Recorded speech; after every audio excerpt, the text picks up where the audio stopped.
நீங்க எப்போதாவது இப்படி ஒரு ஃபீல் பண்ணியிருக்கீங்களா? தெரியாத ஒரு சுவரோட தான் போராடிக்கிட்டு இருக்கேன்னு. நீங்க ரொம்ப கஷ்டப்பட்டு உழைக்கிறீங்க. முழு நேர்மையோட முயற்சி பண்றீங்க. வெற்றிக்கு தேவையான எல்லா விதிமுறைகளையும் பின்பற்றுறீங்க. ஆனா, இலக்கு கண்முன்னே வந்த உடனே எல்லாமே சிதறி போயிடுது. வேலை கிடைக்க போகுதுன்னு நெனச்சா, கடைசி நிமிஷத்துல தப்பிடுது. உருவாக்கிக்கிட்டு இருந்த உறவுகள் உடைஞ்சிடுது. சம்பாதிச்ச பணம் தண்ணி மாதிரி கரைஞ்சு போயிடுது. இதையெல்லாம் நாம துரதிர்ஷ்டம் அப்படின்னு சொல்றோம். என் நேரம் சரியில்லை போலன்னு நினைக்கிறோம். ஆனா நான் உங்களுக்கு சொன்னா இது நேரத்தோட தவறில்லைன்னு. நீங்க இந்த பூமியில பிறந்த அந்த நாளும் அந்த நிமிஷமும் நீங்க பூஜ்ஜியத்திலிருந்து ஆரம்பிக்கல. மேற்கு நாடுகள் நமக்கு என்ன கற்றுக் கொடுக்கும்? ஒவ்வொரு குழந்தையும் ஒரு வெற்று காகிதம் மாதிரி பிறக்குதுன்னு. ஆனா நம்ம வேதங்களும் பழைய முனிவர்களும் வேற மாதிரி சொல்றாங்க. இந்திய தத்துவப்படி நீங்க இந்த உலகத்துக்கு காலி கையோட வரல. உங்களோட கூட ஒரு பெரிய நெகட்டிவ் பேலன்ஸையும் கொண்டு வந்திருக்கீங்க. ஆமா, நீங்க கடனோட தான் பிறக்குறீங்க. இது வங்கியில வாங்கின கடன் கிடையாது. இது உங்க இருப்பு, உங்க மூச்சு, உங்க உடம்பு எல்லாத்துக்குமே சேர்ந்த கடன். ஆயிரக்கணக்கான வருஷங்களுக்கு முன்னாடி தைத்திரிய சம்ஹிதையில முனிவர்கள் ஒரு ரகசியத்தை சொல்லிட்டாங்க. ஆனா இன்னைக்கு நாம அதை மறந்துட்டோம். மனிதன் பிறக்கும் போதே 3 பெரிய கடன்களோட பிறக்கிறான்னு அவர்கள் சொன்னாங்க. இதுக்கு தான் ரிணத்ரயம்னு பெயர். இந்த கடன்கள், இந்த ஆன்மீக கடன் அடைக்கப்படாம இருந்தா உங்க கர்மா, உங்க உழைப்பு, உங்க அதிர்ஷ்டம் எல்லாமே ஒரு பூட்டுல அடைச்ச மாதிரி இருக்கும்.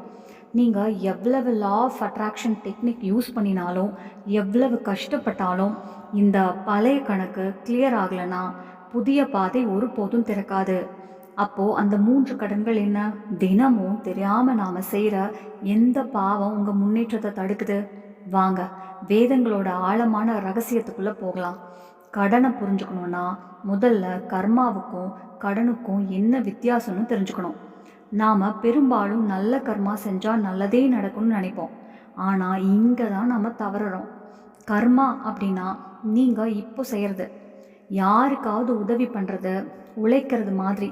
ஆனா கடன் அப்படின்னா அது உங்க மேல ஏற்கனவே நிலுவையில் இருக்கிறது. ஒரு சிம்பிளான உதாரணம் பாருங்க. இந்த வாழ்க்கையையும் இந்த உடம்பையும் உங்க சொந்த வீடுன்னு நினைக்காதீங்க. இது ஒரு வாடகை வீடு மாதிரி. ஒரு ஆன்மா அம்மாவோட கர்ப்பத்தில் வரும்போது இந்த உடம்பு இலவசமாக கிடைக்கல. தேவதைகள் உங்களுக்கு மூச்சை கொடுத்தாங்க. சூரியன் உங்களுக்கு பார்வையை கொடுத்தாரு. பூமி உங்கள் உடம்பு உருவாக மண், உணவு எல்லாம் கொடுத்துச்சு. இதெல்லாம் gift கிடையாது. இதெல்லாம் ஒரு லோன். இந்த பூமியில் வாழ உங்களுக்கு இயற்கை கொடுத்த உதிரி. சதபத பிராமணன் மாதிரி பழைய கிரந்தகங்களில் தெளிவாக எழுதப்பட்டிருக்கு. மனிதன் பிறக்கும் போதே 3 கடன்களோட தான் பிறக்கிறான் என்று. இப்போ ஒரு விஷயத்த யோசிச்சு பாருங்க. நீங்க ஒரு வாடகை வீட்டில் இருக்கீங்கன்னு வச்சுக்கோங்க. வருஷக்கணக்காக வாடகை கொடுக்காம இருந்தா அந்த வீட்டுக்காரன் என்ன பண்ணுவான்? உடனே வெளியே தள்ள மாட்டான். ஆனால் உங்கள் வாழ்க்கையை ரொம்ப கஷ்டப்படுத்துவான். கரண்ட்டு கட் பண்ணிடுவான், தண்ணி நிறுத்திடுவான். மெதுவாக உங்கள் வாழ்கிறதே கஷ்டமாக ஆகிடும். அதே மாதிரி தான் நாம் நம்ம ஆன்மீக வாடகையை கட்டலைன்னா இயற்கை நம்ம வாழ்க்கையில் தடைகள் போட ஆரம்பிக்கும். திடீர்னு உடம்பு சரியில்லாமல் போகும். ரெடியாக இருந்த வேலைகள் எல்லாம் கெட்டு போயிடும். இல்லைன்னா வீட்டுக்குள்ளே காரணமே இல்லாமல் சண்டை, குழப்பம் ஆரம்பிக்கும். இது எல்லாமே இயற்கை நமக்கு நினைவூற்ற ஒரு வழி. உங்கள் பழைய கணக்கு இன்னும் கிளியர் ஆகலைன்னு. அப்போது அந்த கணக்கு யாருக்கானது? யாருக்கான கடன் இது? இந்த பாக்கி 3 வேற வேற சக்திகளுக்கானது. தேவர்கள், முனிவர்கள், நம்ம முன்னோர்கள். வாங்க, முதல்ல அந்த முதல் கடனை புரிஞ்சுக்கலாம். அதை அடைக்கலனா மனிதனோட அதிர்ஷ்டமே அவனை விட்டு போயிடும். அந்த முதல் கடன் தான் தேவக்கடன். தேவன்னு சொன்னால் நம்ம மனசில் உடனே கோவிலுக்குள்ளே இருக்கிற சிலை தான் ஞாபகம் வரும். ஆனால் வேதங்களில் தேவன்னா அர்த்தம் ரொம்ப பெரியது. தேவன்னு சொல்ல சமஸ்கிருதத்தில் திவ்யன்னு சொல்லிலிருந்து வந்தது. அதுக்கு அர்த்தம் என்னன்னா ஒளி தர்றது, இல்லைன்னா இடைவேளை இல்லாமல் கொடுத்துக்கிட்டே இருக்கிறது. ஒரு நிமிஷம் உங்கள் மூச்சு மேலே கவனம் செலுத்துங்க. இந்த காற்று உங்கள் நுரையீரலுக்குள்ளே போய்கிட்டு இருக்கே, இதுக்கு நீங்கள் எப்போதாவது பில் கட்டினீங்களா? தினமும் காலை சூரியன் உதிச்சு உங்களுக்கு வெளிச்சமும் வெப்பமும் தர்றாரே, அதனால தான் பயிர்கள் வளருது, உங்கள் உடம்புக்குள்ளே உயிர் ஓடுது. இதுக்கு எப்போதாவது வாடகை கொடுத்துருக்கீங்களா? இந்த பூமி, இந்த தண்ணி, இந்த நெருப்பு இதெல்லாம் தெய்வ சக்திகள். ஹாஸ்பிட்டலில் ஒருத்தருக்கு ஆக்சிஜன் சிலிண்டர் வேணும்னா லட்சக்கணக்காக செலவாகும். ஆனால் அதே ஆக்சிஜனை இயற்கை நமக்கு இலவசமாக 24 மணி நேரமும் எந்த இடைவேளையும் இல்லாமல் தருது. நம்ம முழு வாழ்க்கையும் இந்த தெய்வ சக்திகளோட பயன்பாட்டில் தான் ஓடிக்கிட்டு இருக்குது. நாம் எடுத்துக்கிட்டே இருக்கோம் திருப்பி கொடுக்காம.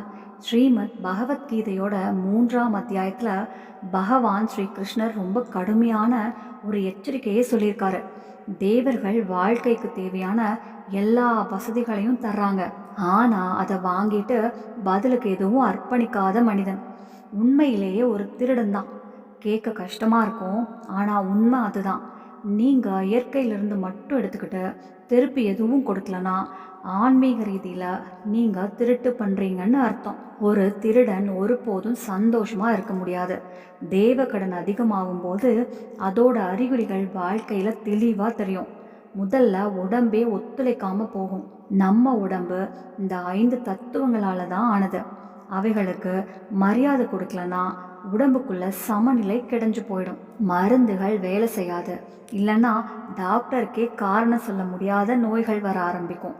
2வது அறிகுறி துரதிருஷ்டம். காலமே உங்களுக்கு எதிராக இருக்கிற மாதிரி தோணும். வீட்டை விட்டு வெளியே வந்தால் மழை புயலாக மாறிடும். ஒரு வேலை தொடங்கினா தேவையில்லாத தடைகள் வரும். இது எல்லாமே உங்கள் சுற்றுப்புறம் உங்கள் மேலே கோபமாக இருக்குன்னு காட்டுற அறிகுறி. தேவக்கடன் அதிகமாகும் போது முழு பிரபஞ்சமே உங்களை நிறுத்த முயற்சி பண்ணுற மாதிரி தோணும். அப்போது இந்த கடனை எப்படி அடைக்கிறது? பெரிய பெரிய யாகம் ஹோமம் எல்லாம் பண்ணணுமா? வேண்டாம். வேதங்களில் இதுக்கான வழி ரொம்ப சிம்பிளாக சொல்லியிருக்காங்க. யாகம்னா தீயில நெய் ஊற்றுறது தான் யாகம்னு அர்த்தம் கிடையாது. யாகம்னா தியாகம், எந்த எதிர்பார்ப்பும் இல்லாத சேவை. தேவ கடனை அடைக்க 3 சிம்பிளான வழிகள் இன்றே ஆரம்பிக்கலாம். முதல் வழி பஞ்சமகா யக்ஞம். உங்கள் சாப்பாட்டில் முதல் பங்கையே தீக்கோ இல்லைன்னா எந்த ஒரு உயிருக்கோ கொடுங்க. எறும்புகளுக்கு மாவு போடலாம், பறவைகளுக்கு தானியம் போடலாம், மாட்டுக்கு ரொட்டி பழங்கள் போடலாம். நீங்கள் இன்னொரு உயிரோட பசியை தீத்தா இயற்கை இதை கடன் திரும்ப கொடுத்ததா எடுத்துக்கொள்ளும். 2வது வழி சூரிய அர்க்கியம். தினமும் காலை சூரியனுக்கு தண்ணி ஊற்றுறது ஒரு சடங்கு மட்டும் கிடையாது, அது ஒரு நன்றி. அதே மாதிரி சூரிய நமஸ்காரம் பண்ணுறதும், வீட்டிலேயோ வெளியிலையோ இருக்கிற செடிகளுக்கு தண்ணி ஊற்றுறதும் இயற்கையோட நம்ம இணைப்பை வலுப்படுத்துகிற ஒரு எளிய வழி. உங்கள் ஒளி இல்லாமல் என் இருப்பே இல்லைன்னு சொல்கிற ஒரு உணர்வு. இந்த சின்ன விஷயம் உங்களுக்கும் பிரபஞ்சத்துக்கும் இடையில இருந்த தொடர்பை மீண்டும் சரி பண்ணிடும். 3வது வழி வளங்களுக்கு மரியாதை. தண்ணியை வீணாக்காதீங்க, சாப்பாட்டை தட்டில் விட்டுடாதீங்க. ஒரு அரிசி மணியை கூட வீணாக்கினா அன்னபூரணி வருண தேவனை அவமதிச்ச மாதிரி ஆகும். நினைவில் வச்சுக்கோங்க, தேவர்கள் உங்ககிட்ட இருந்து பணம் கேட்கல, மரியாதையும் சமநிலையும் தான் கேட்குறாங்க. நீங்கள் கொடுக்க ஆரம்பித்த உடனே நிறுத்தி நின்றிருந்த உங்கள் அதிர்ஷ்டமும் மெதுவாக நகர ஆரம்பிக்கும். ஆனால் காத்துருங்க, இது முதல் கடன் மட்டும்தான். இதை விட இன்னும் ஆழமான இன்னொரு கடன் இருக்குது. அது உங்கள் மூளை, உங்கள் புத்தி, உங்கள் அறிவோட தொடர்புடையது. அதுதான் ரிஷிக்கடன். உடம்பு கிடைச்சது, மூச்சு கிடைச்சது, சாப்பாடும் கிடைச்சது. இதெல்லாம் தேவங்களோட கிருபை. ஆனால் மனிதனுக்கும் மிருகத்துக்கும் வித்தியாசம் என்ன? மிருகமும் சாப்பிடுது, தூங்குது, வாழுது. ஆனால் மனிதன்கிட்ட ஒரு தனி சக்தி இருக்கு, விவேகம். சரி எது தவறு எது என்பதை புரிஞ்சுக்கிற திறன். அறிவு, மொழி, கலாச்சாரம் இதெல்லாம் உங்களுக்கு எங்கிருந்து வந்தது? மொழியை நீங்களே கண்டுபிடிச்சிங்களா? சமூகத்தில் எப்படி வாழணும்னு நீங்களே கற்றுக்கிட்டீங்களா? யோகம், தியானம், கடவுளை தேடுற பாதை இதெல்லாம் நீங்களே உருவாக்குனீங்களா? இல்லை, இதெல்லாம் உங்களுக்கு ஒரு மரபா, ஒரு பாரம்பரியமாக கிடைச்சது. அந்த மரபை நமக்கு கொடுத்தது நம்ம ரிஷிகள், சப்த ரிஷிகள், வேதங்களை எழுதிய முனிவர்கள், மகான் குருக்கள் எல்லாரும் சேர்ந்து தான். இதுதான் நம்ம 2வது கடன், ரிஷி கடன். நாம் பெரும்பாலும் ரிஷி முனிவர்கள்னா காட்டுக்குள்ளே போய் தவம் பண்ணிடுவாங்கன்னு நினச்சிக்குவோம். ஆனால் உண்மை என்னென்னா அவங்க சிந்தனையோட விஞ்ஞானிகள். 1000 வருஷங்களுக்கு முன்னாடியே மனசை எப்படி அமைதியாக வச்சுக்கணும், சமூகத்தை எப்படி நடத்தணும், வாழ்க்கையோட நோக்கம் என்னன்னு சொல்லி கொடுத்தவங்க. இன்னைக்கு நம்ம வாழ்க்கை நடத்துறதுக்கு பயன்படுத்துகிற அறிவு எல்லாமே அவங்களோட பரிசு. ஆனால் இன்றைய தலைமுறையோட பிரச்சனை என்ன? அறிவை பயன்படுத்துகிறோம், ஆனால் அந்த மூலத்தோட தொடர்பை இழந்துட்டோம். சோஷியல் மீடியாவில் மணிக்கணக்காக இருக்கிறோம், தகவல் இருக்குது, ஆனால் உண்மையான ஞானம் இல்லை. பழைய ஆன்மீக புத்தகங்களை காலம் கடந்தது இப்போ தேவையில்லைன்னு நினச்சி அலமாரிக்குள்ளே அடைச்சி வைக்கிறோம். அறிவுக்கு மரியாதை கொடுக்கறத நிறுத்தும்போது ரிஷி கடனோட பாரம் நம்ம மேலே ஏற ஆரம்பிக்கும். ரிஷி கடன் அடைக்கப்படலைன்னா வாழ்க்கையில் ஒரு விசித்திரமான அறிகுறி தெரியும். அதுக்கு பெயர் புத்தி குழப்பம். உங்களுக்கும் இப்படியா தோணுதா? எந்த முடிவும் எடுக்க முடியாமல் சரி எது தெரியுது, ஆனால் தவறான விஷயமே பண்ணிடுறீங்க. மனசுக்குள்ள எப்பவும் ஒரு மங்கள். நிறைய படிக்கிறீங்க, வீடியோ பார்க்குறீங்க, ஆனால் வாழ்க்கையில் எந்த மாற்றமும் வரல. இது உங்கள் உள்ளார்ந்த ஜிபிஎஸ் சரியாக வேலை செய்யலைன்னு காட்டுற சைகை. ரிஷிகளோட ஆசீர்வாதம் உங்ககிட்ட வரல. அறிவை அவமதிச்சா இல்லைன்னா விவாதத்துக்காக மட்டும் பயன்படுத்தினா சரஸ்வதி தேவியே கோவப்படுவாங்க. மனிதனோட சிந்தனை சக்தி மந்தமாயிடும். அப்போது இந்த பெரிய கடன்லேருந்து எப்படி விடுபடுறது? ரிஷிகளோட கடனை எப்படி அடைக்கிறது? காட்டுக்குள்ளே போக வேண்டிய அவசியம் இல்லை. இதுக்கு 2 சக்தி வாய்ந்த வழிகள் இருக்குது. முதல் வழி சுவாத்தியாயம். சுவாத்தியாயம்னா வெறும் சுயப்படிப்பு மட்டும் கிடையாது, தன்னை தானே அறிய சாஸ்திரங்களை வாசிக்கிறது. தினமும் குறைந்தது 15 நிமிஷம் கீதையாக இருக்கலாம், பழைய ஆன்மீக புத்தகங்களாக இருக்கலாம், இல்லைன்னா எந்த ஆன்மீக நூலாக இருந்தாலும் சரி, அதை வாசிக்கணும்னு தீர்மானம் எடுங்க. வேதத்திலோ கீதையிலோ ஒரு ஸ்லோகம் கூட படித்தா அதை எழுதிய ரிஷிகளோட நீங்கள் நேரடியாக இணைஞ்சிடுறீங்க. அதுதான் அவங்களுக்கு காட்டுற மரியாதை. 2வது வழி ஞானதானம். அறிவை பூட்டி வச்சா அது அழுகிடும், பகிர்ந்தா அது வளரும். நீங்கள் ஏதாவது நல்ல விஷயம் கற்றுக்கிட்டு இருந்தா அதை உங்ககிட்டயே அடக்கி வைக்காதீங்க, மற்றவர்களுக்கு சொல்லி கொடுங்க. வழி தவறி போன ஒருத்தருக்கு சரியான பாதையை காட்டினா, இல்லைன்னா தர்மம் உண்மை பற்றி பேசினா நீங்கள் ரிஷிகளோட வேலையைத்தான் செய்கிறீங்க. அப்போது நீங்கள் வெறும் கேட்பவர் இல்லை, ஒரு ஊடகமாக மாறுறீங்க. சுவாத்தியாயம் பண்ணும்போது உங்கள் புத்தி கூர்மையாகும், ரிஷி கடன் மெதுவாக இறங்கும், வாழ்க்கையில் தெளிவு வர ஆரம்பிக்கும். இப்போது நாம் தேவ கடனையும் ரிஷி கடனையும் பார்த்துட்டோம். ஆனால் இன்னொரு கடன் இன்னும் இருக்குது. அது ரொம்பவே உணர்ச்சி பூர்வமானது. அந்த கடன் உங்கள் ரத்தத்தில் இருக்குது, உங்கள் டிஎன்ஏல இருக்குது. அந்த கடன் இப்போது இந்த உலகத்தில் இல்லாதவங்களுக்கானது, ஆனால் அதே நேரம் உங்களுக்குள்ள இன்னும் உயிரோடு இருக்கிறவங்களுக்கானது. வாங்க 3வது மற்றும் மிக ஆபத்தான கடன் பற்றி பார்க்கலாம். அதுதான் பித்ரு கடன். இது 3வது ரொம்ப தனிப்பட்ட கடன். உங்கள் ரத்தத்தில் ஓடிக்கிட்டு இருக்கிற கடன். ஒரு நிமிஷம் கண்ணாடியில் உங்கள் முகத்தை பாருங்கள். உங்கள் கண்கள், முடி, தோலோட நிறம் இது எல்லாம் உங்கள் சொந்தம் கிடையாது, கடன். இந்த உடம்பு உங்களுக்கு உங்கள் அம்மா அப்பா கிட்டேருந்து வந்தது, அவர்களுக்கு அவர்களோட பெற்றோர்களிடமிருந்து, இப்படியே ஆயிரக்கணக்கான வருஷங்களாக ஓடிக்கிட்டே இருக்கு. நம்ம முன்னோர்கள் ஃபோட்டோ ஃப்ரேமில் இருக்கிற படங்கள் மட்டும் கிடையாது, அவங்க இன்னும் உயிரோடு தான் இருக்காங்க.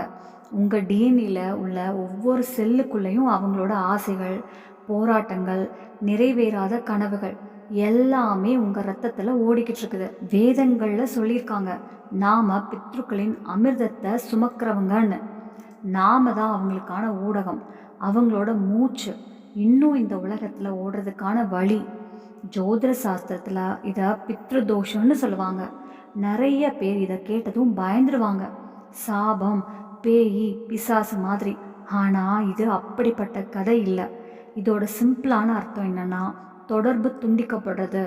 ஒரு மரத்தோட வேர்கள் காய்ந்து போயிட்டா அந்த மரத்தில் பழம் வருமா? வராது.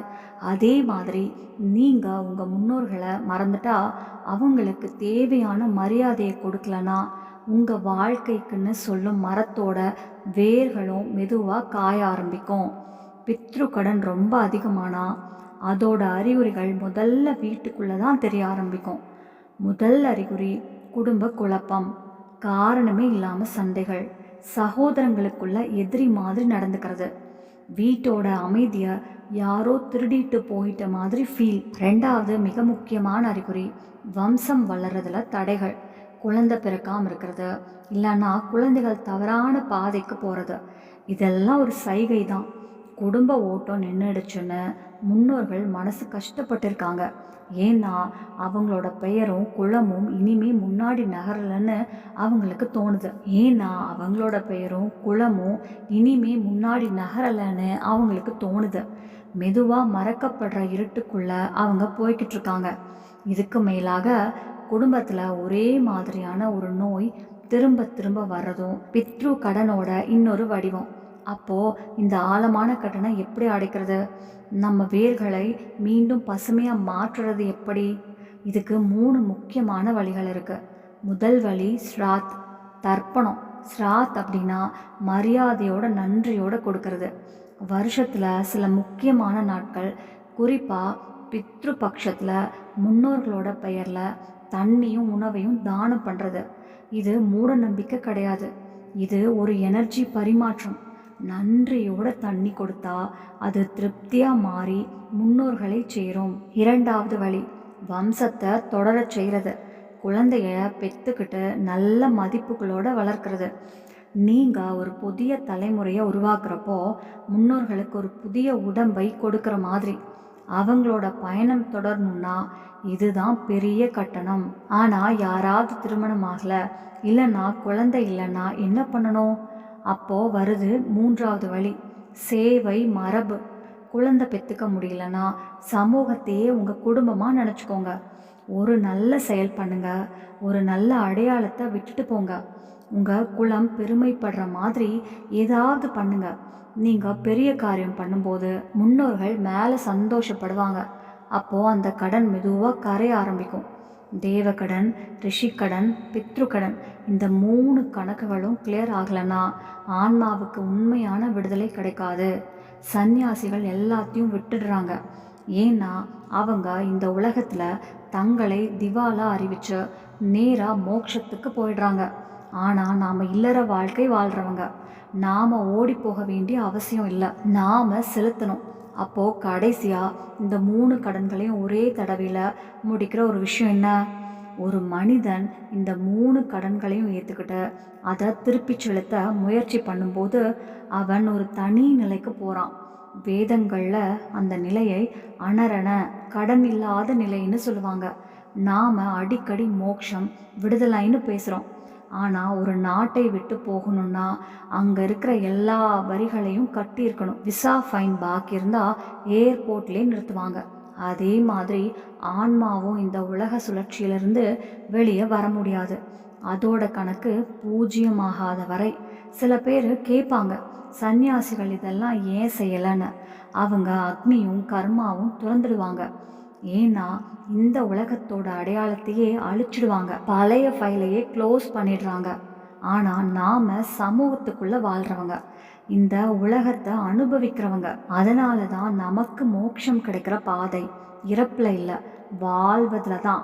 நீங்கள் தேவக்கடன், ரிஷிக்கடன், பித்ருக்கடன் இந்த 3ஐயும் அடைச்சிட்டா இயற்கை உங்களை தடுக்கிற உரிமையை இழந்துடும். அப்போது உங்கள் காலில் இருந்த சங்கிலிகள் அருந்துடும். அதனால் இன்று முதல் இந்த கடன்களை ஒரு சுமையாக பார்க்காதீங்க, இதை ஒரு நன்றி சொல்கிற வாய்ப்பாக பாருங்கள். சூரியனுக்கு தண்ணி ஊற்றுறது ஒரு தேங்க்யூ, அறிவை பகிர்றது ஒரு தேங்க்யூ, அம்மா அப்பாவை கவனிக்கிறது ஒரு தேங்க்யூ. உங்கள் வாழ்க்கை புகார் சொல்கிற நிலையிலிருந்து நன்றியுள்ள மனநிலைக்கு போகும்னாலே நீங்கள் கடன் இல்லாத நிலையை அடைஞ்சிட்டிங்கன்னு அர்த்தம். அடுத்த நிமிஷமே வெற்றிக்கான கதவுகள் தானாக திறக்க ஆரம்பிக்கும். இதுதான் நம்ம இருப்போட ஆழமான உண்மை. நாம் வெறும் உடம்பு மட்டும் கிடையாது, நாம் பிரபஞ்சத்தோட தொடர்ச்சியான பரிமாற்றம். நினைவில் வச்சுக்கோங்க, கடன் பாக்கி இருக்கும்போது வண்டி முன்னாடி போகாது. இப்போது ஒரு நிமிஷம் நின்று உங்கள் வாழ்க்கையை கவனமாக பாருங்கள். எந்த பகுதி நின்று போயிருக்குது? உடம்பு சரியில்லையா? அதிர்ஷ்டம் ஒத்துழைக்கலையா? அப்போது தேவ கடனை கவனிங்க. முடிவெடுக்க முடியலையா? மனசு குழப்பமாக இருக்கா? அப்போது ரிஷி கடனை சரி பண்ணுங்க. வீட்டில் அமைதி இல்லையா? அப்போது பித்ரு கடனை திருத்துங்க. கமெண்ட்டில் சொல்லுங்கள், இன்றையிலிருந்து நீங்கள் முதல்ல எந்த கடனை செலுத்த ஆரம்பிக்க போகிறீங்கன்னு. இந்த அறிவு உங்களுக்கு பயனுள்ளதாக இருந்தால் இந்த வீடியோவை ஷேர் பண்ணி உங்கள் ஞான தானத்தை இப்போதே ஆரம்பிங்க. அதுவரை உங்கள் கடன்களை செலுத்திக்கிட்டே இருங்க. விடுதலை அடைங்க. நன்றிங்க. நம்ம சேனல்ல பிடிச்சிருச்சுன்னா லைக் பண்ணுங்க, ஷேர் பண்ணுங்க, சப்ஸ்கிரைப் பண்ணுங்க. நன்றி.